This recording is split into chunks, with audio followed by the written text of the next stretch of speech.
Hello everybody, this is Arya. Welcome to my channel. आज हम start कर रहे हैं क्लास 7th ज्योग्राफी का चैप्टर 3 जो कि है अवर चेंजिंग अर्थ। और इससे पहले जो हमने वीडियोस बनाई थी उसमें हमने चैप्टर फर्स्ट और चैप्टर सेकेंड कवर कर लिया था ज्योग्राफी का। एंड अगर जो भी टॉपिक्स मैंने उसमें आपको समझाए थे और आई होप कि आपको क्लियरली समझ में आए हो। और अगर आपको कोई भी डाउट हो तो आप उसे कमेंट में लिखना, मैं उसको चेक करूंगी और आपके डाउट्स को क्लियर करने की पूरी कोशिश करूंगी। तो फिर आज जो हम अपना चैप्टर स्टार्ट कर रहे हैं अवर चेंजिंग अर्थ, ठीक है। तो उसमें हम जो भी टॉपिक्स कवर करेंगे यहाँ पे मैंने लिख रखे हैं, इनको देख लेते हैं और उसके बाद फिर अपने टॉपिक पर चलेंगे, ठीक है।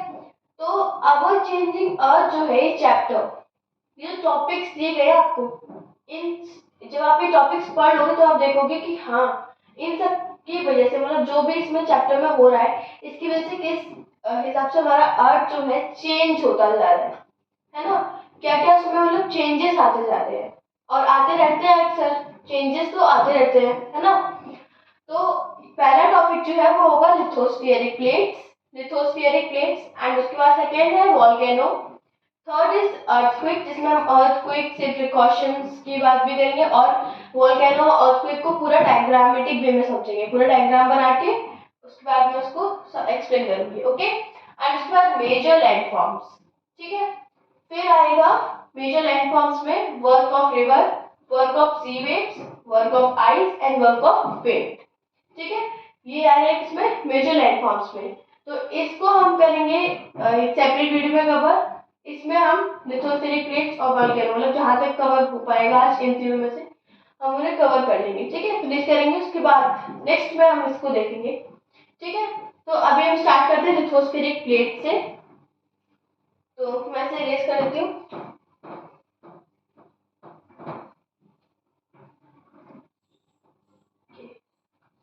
लिथोस्फेरिक प्लेट्स, अब ये लिथोस्फियर जो है मतलब लिथोस्फेरिक, ये टर्म थोड़ा सुना सुना सा लग रहा होगा आपको, लाइक होप लगना भी चाहिए क्योंकि हमने इसे पढ़ चुके हैं ऑलरेडी। आप कहोगे लिथोस्फेरिक प्लेट्स को पढ़ चुके हैं, आप कहोगे बट नहीं, लिथोस्फेरिक प्लेट्स को तो नहीं पढ़ा अभी तक, हमने लिथोस्फियर को पढ़ा है।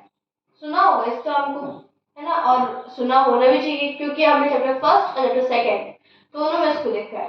चैप्टर फर्स्ट में जब हम डोमेन्स ऑफ अर्थ पढ़ रहे थे तब देखा था, एंड उसके बाद जब क्रस्ट के नीचे जो हमने बताया था कि लिथोस्फियर वाला पार्ट है, क्रस्ट पे जो आया था, है ना, क्रस्ट और मेंटल जो है ना, क्रस्ट के ऊपर जो लेयर थी उसमें हमने देखा था कि लिथोस्फियर वाला पार्ट है। तो वो किसका पार्ट था? क्रस्ट का था। तो वहीं पे हमने लिथोस्फियर देखा था और हमने फर्स्ट में भी देखा था। अभी लिथोस्फियर क्या है? ये ऑब्वियसली लैंड पार्ट है अर्थ का, जो भी लैंड पार्ट वाला जितना भी लैंड पार्ट होता है मतलब वो लिथोस्फियर में आता है, चाहे वो कॉन्टिनेंटल फ्लोर हो या फिर ओशनिक फ्लोर। ये दोनों ही किस में आते हैं? कॉन्टिनेंटल फ्लोर ये है एंड ओशनिक फ्लोर 5 किलोमीटर थोड़ा उससे नीचे कम कम का होगा। एंड ओशनिक जो कॉन्टिनेंटल फ्लोर होता है ये थोड़ा ज्यादा होता है ओशनिक फ्लोर से, ओशनिक से 5 होता है एंड जो कॉन्टिनेंटल होता है वो कितना होता है? 35 होता है क्रस्ट पे, है ना। ये ज्यादा कौन सा होता है? कॉन्टिनेंटल और ओशनिक फ्लोर होता है, ठीक है। तो ये इसमें लिथोस्फीयर में आते हैं साथ दोनों, है ना, क्योंकि लैंड पार्ट है अर्थ के, ठीक। और जो ओशनिक फ्लोर होता है मतलब ओशन जो होता है ऊपर तो पानी पानी होता है पर नीचे मतलब ऐसे तरीके से पानी पानी, और अगर अंदर जाओगे तो घुसे चले जाओगे उसमें, आप सीधे डायरेक्ट उसमें नीचे लेयर से पहुंचोगे जाके, वो तो नहीं होगा ना। नीचे फ्लोर होगा, नीचे जो मतलब कुछ जमीन होगी, अगर आप समुद्र में भी जाओगे तो उसमें भी जमीन होगी नीचे, डायरेक्ट आप लेयर्स में अर्थ की लेयर्स में तो नहीं चले जाओगे, है ना। तो क्या होगा? वो फ्लोर होगा। तो वो सब किस में आता है? लिथोस्फीयर में ही तो आता है, लैंड पार्ट। तो अभी लिथोस्फेरिक प्लेट्स क्या है? लिथोस्फेरिक प्लेट्स भी कुछ मतलब लैंड पार्ट इन्हीं से रिलेटेड है। देखो देखते हैं, मैं इतना पहले ऐसे आपको एक्सप्लेन कर देती हूँ। ये आपका ये लैंड पार्ट है अर्थ का, ठीक है। ये क्रस्ट मान लो आप या फिर लैंड पार्ट मान लो अर्थ का। इसके नीचे ना कुछ ऐसी मतलब वो पाए जाते हैं जिन्हें हम लिथोस्फेरिक प्लेट्स बोलते हैं। अच्छा मैं आपको कैसे बताऊँ, देखो एक एग्जांपल दे रही हूँ आपको इसका। आपने जब आप कहीं विलेजेस में जाते हो या फिर अपने घर से देख लो, कि आपके घर में जब आप प्लांटेशन या फिर मतलब कई सारे लोगों को शौक होगा प्लांटिंग करने का, तो क्या होता है कि जब आप प्लांटिंग करते हो या फिर प्लांट्स होंगे आपके घर में, तो उसमें जो मिट्टी होती है ना, जो भी मतलब आपके जो प्लांट्स हो उसमें कई बार क्या होता है कि मिट्टी सूख जाती है बिल्कुल और उसमें क्रैक्स पड़ जाते हैं, है ना। फॉर एग्जाम्पल ये मिट्टी है तो उसमें क्या क्रैक्स से पड़ जाते हैं, ठीक है, और क्रैक्स में हल्का हल्का सा स्पेस सा हो जाता है। वो जो स्पेस होता है ना, वो ये देखो क्रैक्स दरारें पड़ जाती है उसकी, जो मिट्टी होती है उसमें स्पेस हो जाता है थोड़ा सा बीच से, है ना। तो ये जो स्पेस है ये क्रैक्स है, ठीक। तो उसी तरीके से सेम अर्थ के नीचे भी वैसे ही क्रैक्स पाए जाते हैं, ठीक है। ब्रोकन ब्लॉक्स बोल लो या क्रैक्स बोल लो, वो अर्थ के नीचे होते हैं जिनमें स्पेस होता है, थोड़ा थोड़ा उसमें स्पेस पाया जाता है ना। वो हमने ना क्रस्ट के नीचे और भी गैस पाई जाती है, और जो मैग्मा वाटर मैग्मा होता है वो भी पाया जाता है अर्थ के नीचे, मतलब क्रस्ट वाली जो लेयर है उसके नीचे, है ना। तो उस जो क्रस्ट है यहाँ पर, इसमें कुछ ऐसे क्रैक्स भी पाए जाते हैं जिनमें स्पेस होता है बीच में, ठीक है। अब आप कहोगे कि अगर मतलब ऐसा होता है तो ये क्रैक्स हमको शो नहीं करते हैं, नहीं शो करेंगे क्योंकि ऑब्वियसली क्रस्ट के नीचे है, ठीक है। और जो अर्थ है वो एग्जैक्टली एकदम गोल शेप में तो है नहीं, एकदम गोल में नहीं, क्योंकि इसमें कुछ क्रैक्स पड़े होते हैं, ठीक है। पर वो शो नहीं करते हैं, हमें शो नहीं करते हैं, वो अर्थ के नीचे वाले पार्ट में होते हैं, इसलिए वो हमको शो नहीं करते हैं, मतलब उसमें क्रस्ट के नीचे वाले पार्ट में, ठीक है। तो वो लिथोस्फियरिक प्लेट्स कहलाते हैं। अब हम इसका डेफिनेशन देख लेते हैं। देखो लिथोस्फियर जो होता है, lithosphere is broken lithosphere is broken number of into number number of plates known as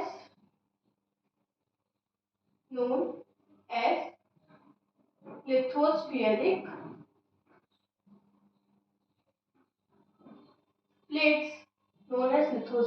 plates, ठीक है।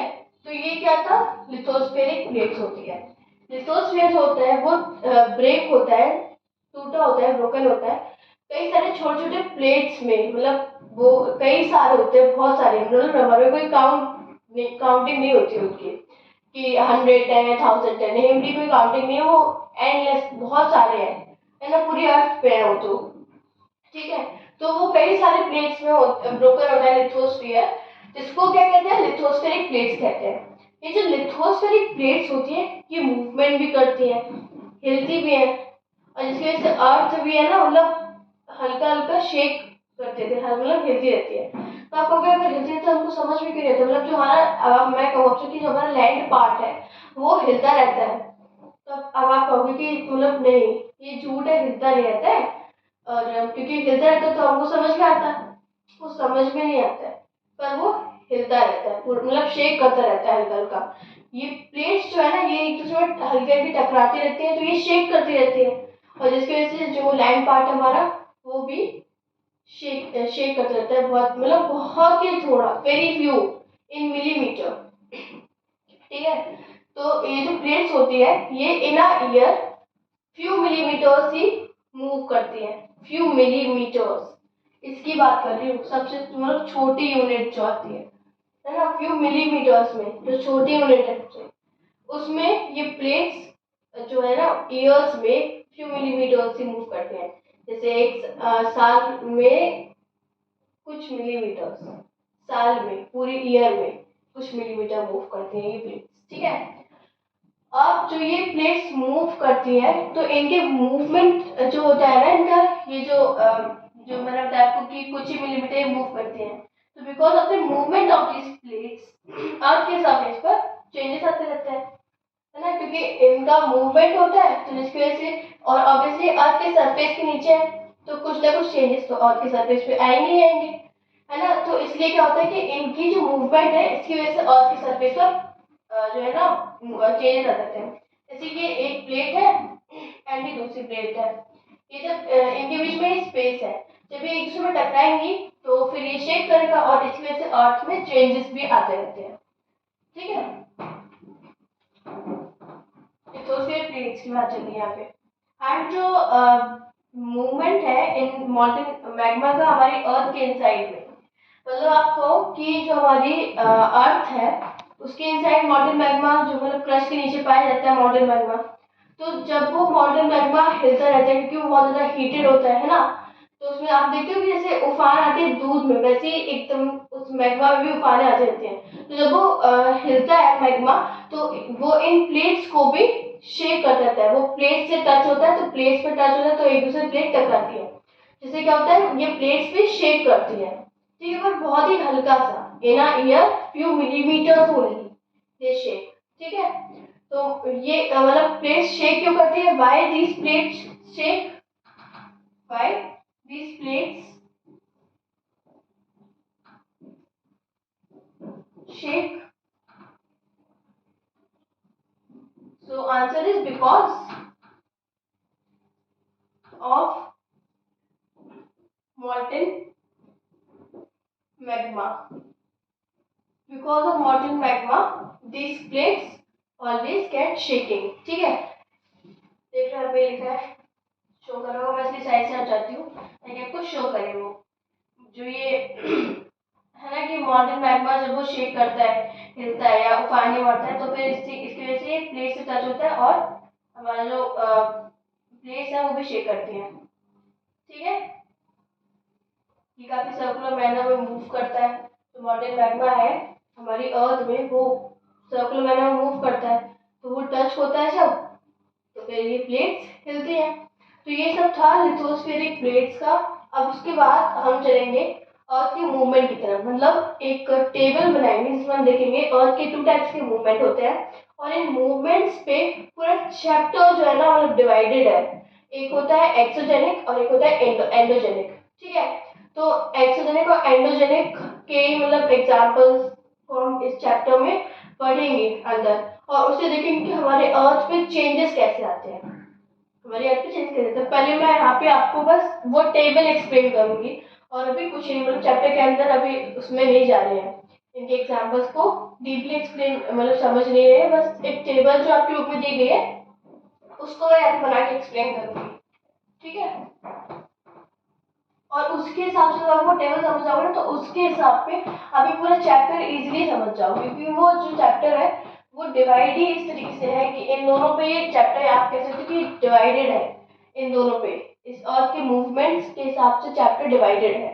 ठीक है, क्योंकि जब आप देखोगे मेजर लैंड फॉर्म्स को तो वो जो मेजर लैंड फॉर्म्स है वो किस में आएंगे? एक्सोजेनिक में आएंगे, एक्सोजेनिक मूवमेंट में। एंड जो इधर साइड एंडोजेनिक में आएंगे वो क्या होंगे? वॉल्केनो वाला और अर्थक्वेक वाला पार्ट, है ना। तो ये पूरा चैप्टर हो गया ना डिवाइड दो टाइप्स में, एंडोजेनिक और एक्सोजेनिक के एग्जांपल्स के टाइप में।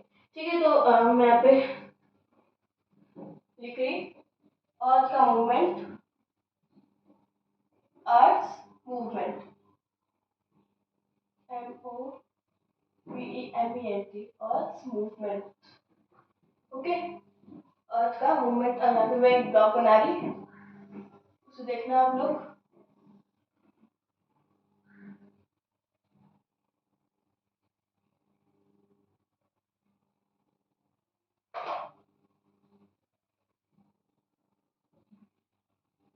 एंडोजेनिक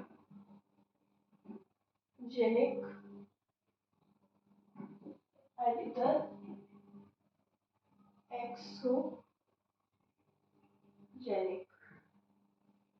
आप कहोगे ये एंडोजेनिक और एक्सोजेनिक होती क्या है, मतलब इनका मीन्स क्या होता है? ये टर्म थोड़ी डिफरेंट लग रहे हैं, तो अब इन दोनों टर्म्स का मीनिंग क्या होता है? तो देखो, एंडो मीन्स होता है इनसाइड, ठीक है, और एक्सो मीन्स होता है आउटसाइड। अब आप कहोगे किसके मतलब इनसाइड और आउटसाइड? तो जो अर्थ का ये सरफेस है इसके इनसाइड उसका होगा एंडो मीन्स, एंड जो अर्थ के सरफेस के आउटसाइड होगा उसका होगा एक्सो मीन्स। ठीक है, तो ये दोनों टर्म्स का एक मतलब मैंने उसका मीनिंग दे दिया आपको ताकि आप समझ जाओ ये टर्म्स के किस हिसाब से मतलब चैप्टर में चलेगी। ठीक है, तो मतलब हम कह सकते हैं एक सेकेंड का, let me erase this। Okay, तो पहले होता है एंडोजेनिक। तो जो एंडोजेनिक मूवमेंट है, ये जो एंडोजेनिक है ना, ये 2 टाइप्स में डिवाइड होता है एंडोजेनिक। ठीक है, कौन से 2 टाइप्स में डिवाइड होता है? पहला टाइप है आपका सडन फोर्स, एंड दूसरा टाइप क्या है आपका डेस्ट्रोपिक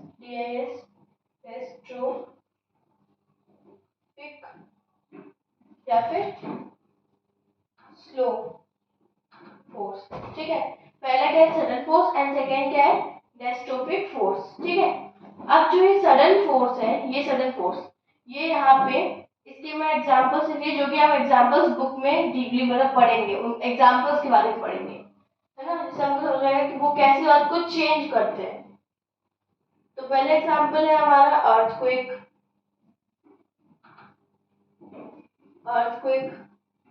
सेकेंड है landslides and third is volcano.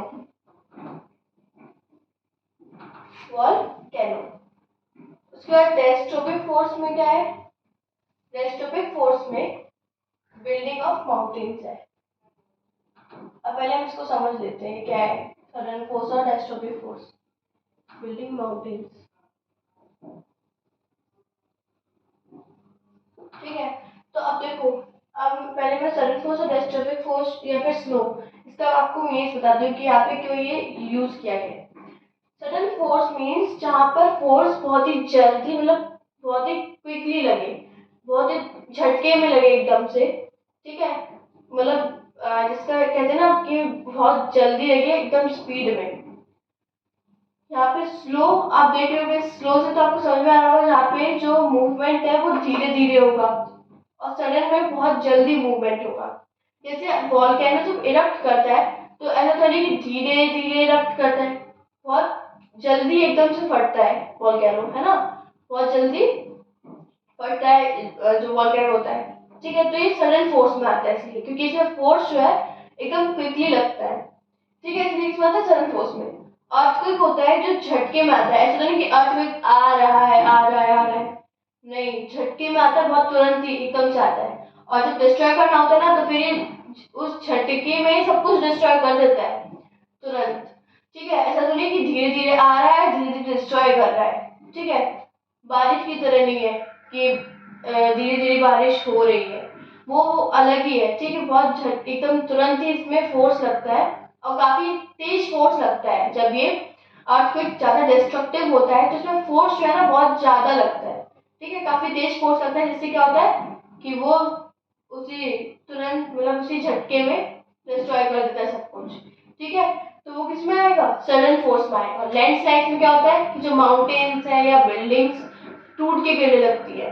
ठीक है, तो ऐसा तो नहीं कि माउंटेन धीरे धीरे टूट रहा है, तुरंत टूटता है एकदम से, है ना, तो वो किसमें है, वो भी है सडन फोर्स में क्योंकि इसमें फोर्स बहुत ही जल्दी लगता है क्विकली। एंड उसके बाद हम समझेंगे डेस्ट्रोपिक फोर्स। उसमें बिल्डिंग माउंटेन जैसे हिमालय या माउंट एवरेस्ट, है ना, इन सबको बनने में मिलियंस ऑफ ईयर्स लग गए होंगे, मिलियंस ऑफ ईयर्स।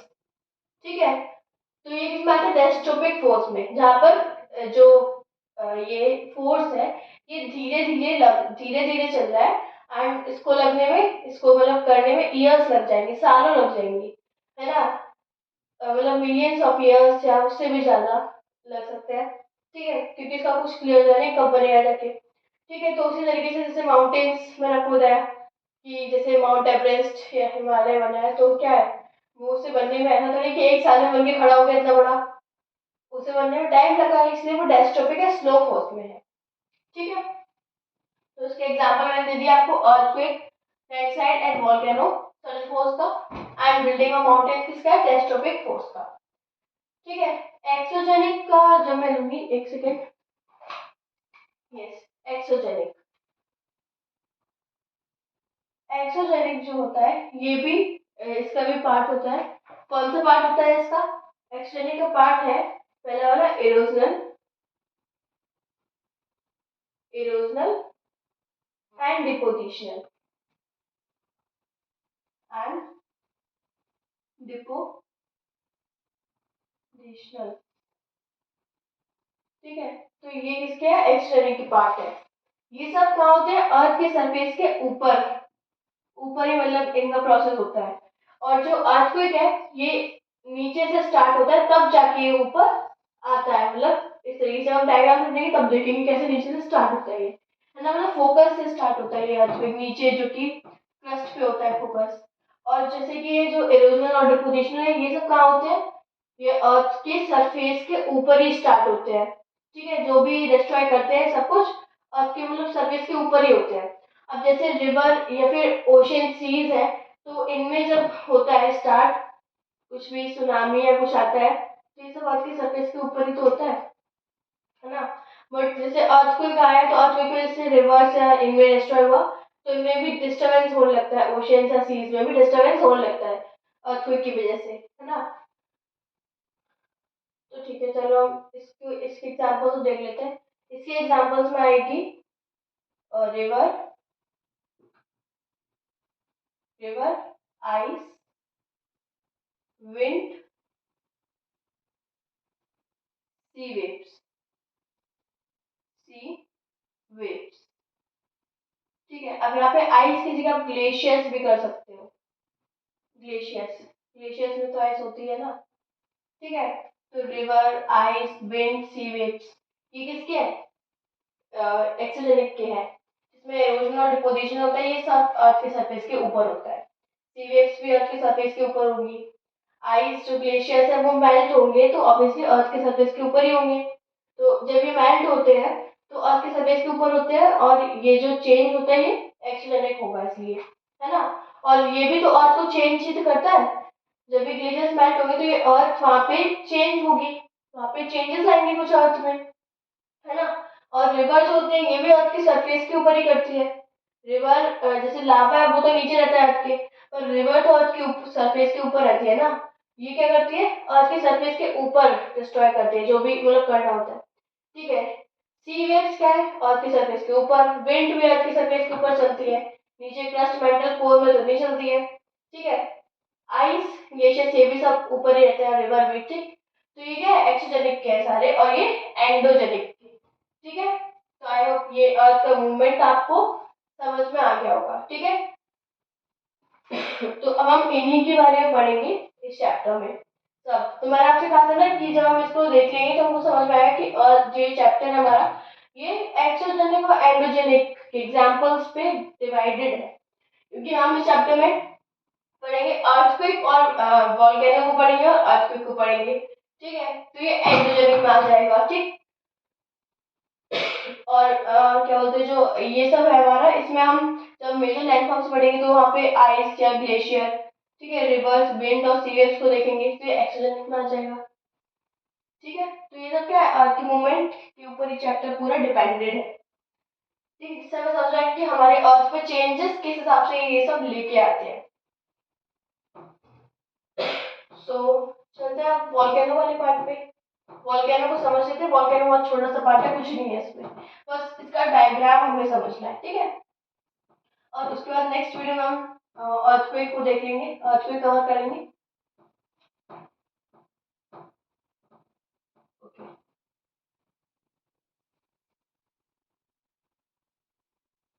मैं यहाँ पे डायग्राम ड्रॉ कर रही हूँ।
ठीक है, तो ये आपका वॉल्केनो वाला पार्ट हो गया।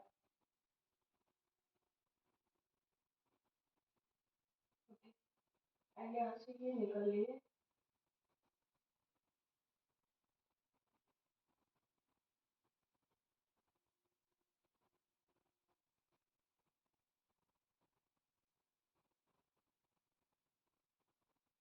ये लावा।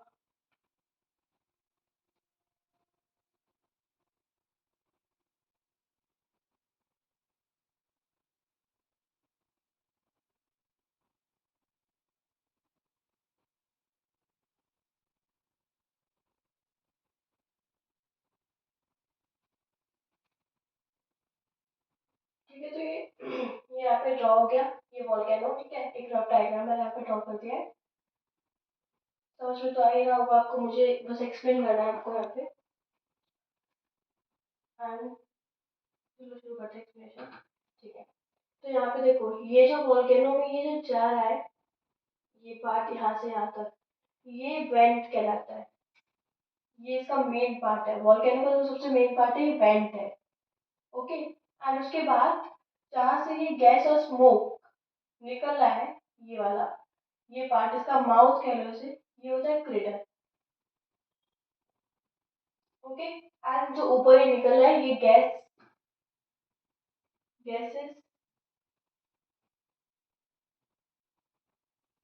एंड गैसेस एंड ऐश है। क्योंकि वॉल्केनो में जो लावा होता है उसमें काफी हार्मफुल गैसेस भी होते हैं, है ना, तो ये निकलता है ऊपर ऐश और गैसेस कई सारे। ठीक है, ये वेंट जो है यहाँ पे, ये क्या है, ये मैग्मा चैम्बर है, मैग्मा चैम्बर। ठीक है, तो यहाँ पर ये वाला जो पार्ट है, ये वाला पार्ट, ये है मैग्मा चैम्बर। ठीक है, ये पूरा पार्ट। एंड उसके बाद अब आप कहोगे कि ये वाला जो पार्ट है ये यहाँ पे क्या है, तो ये है ऊपर का क्रस्ट। ठीक है, और क्रस्ट के नीचे जो होता है वो होता है क्या, क्रस्ट के नीचे मेंटल, जिसमें क्या होता है, मैग्मा होता है। ठीक है, तो मैग्मा कहाँ से आ रहा है, ये यहाँ से आ रहा है क्रस्ट के नीचे वाले पार्ट से, और यहाँ पे देखो ये निकल रहा है। ठीक है, क्रस्ट के नीचे जो लिथोसेरिक प्लेट्स होती है वो मैग्मा को जो मतलब उसमें क्रैक्स होते हैं, वहां से मैग्मा निकलता है। ठीक है, तो क्रस्ट के नीचे से इसलिए आ रहा है, और यहाँ पर देखो ये जो वेंट है इसमें आ रहा है। अभी वॉल्केनो की डेफिनेशन को हम देना चाहें तो कैसे देंगे, तो हम देंगे कि volcano is a went opening in the earth crust. ठीक है, तो मैं यहाँ पे वॉल्केनो की डेफिनेशन लिख देती हूँ। It is a went opening in the earth crust. ये सब क्या है, वॉल्केनो, मतलब ये वॉल्केनो की डेफिनेशन है, ये जो पूरा वॉल्केनो है। ठीक है, तो it is a went opening, went, went बोलो या ओपनिंग बोलो। ठीक है, तो इट इज अ ओपनिंग है फिर went in the earth crust, earth crust में जहाँ से मैग्मा ये ऊपर पास करता है, फ्रॉम विच मैग्मा पासेस। ठीक है, फ्रॉम विच मैग्मा पासेस, तो ये क्या है, अर्थ क्रस्ट, ये जो है वॉल्केनो की पूरी डेफिनेशन।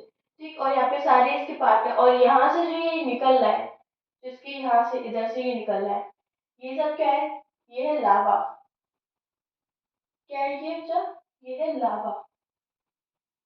ठीक है, और इधर से भी ये लावा निकल रहा है साइड से। तो ये सारा पार्ट जो भी था ये सब वॉल्केनो का था, ये पूरा वॉल्केनो मैंने आपको एक्सप्लेन कर दिया। ठीक है, क्या कहाँ से निकलता है, और ये जो है ना ये मैग्मा, मैं फिर से बता देती हूँ ये कहाँ से निकलता है। जो अर्थ सरफेस होता है इसके नीचे जो लिथोस्फेरिक प्लेट्स होती है इनमें स्पेस होता है ना स्पेस, जिन्हें हम लिथोस्फेरिक प्लेट्स बोलते हैं। तो लावा जो होता है इन लिथोस्फेरिक प्लेट्स के बीच से ही निकलता है, क्रस्ट के नीचे से। ठीक है, क्रस्ट के नीचे से प्लेट्स के बीच से निकलता है ये लावा। तो आई होप आपको वॉल्केनो समझ में आ गया होगा। नेक्स्ट वीडियो में हम जाएंगे अर्थक्वेक वाले पार्ट पे, एंड उसके बाद जो मेजर लैंडफॉर्म्स है वो कवर करेंगे। ठीक है, तो टिल हियर अभी वॉल्केनो तक मैंने समझाया आपको। तो अब नेक्स्ट वीडियो में मिलते हैं, उसके बाद हम उसका अर्थक्वेक वाला पार्ट कवर करेंगे। So till then, thank you so much. Bye. Take care.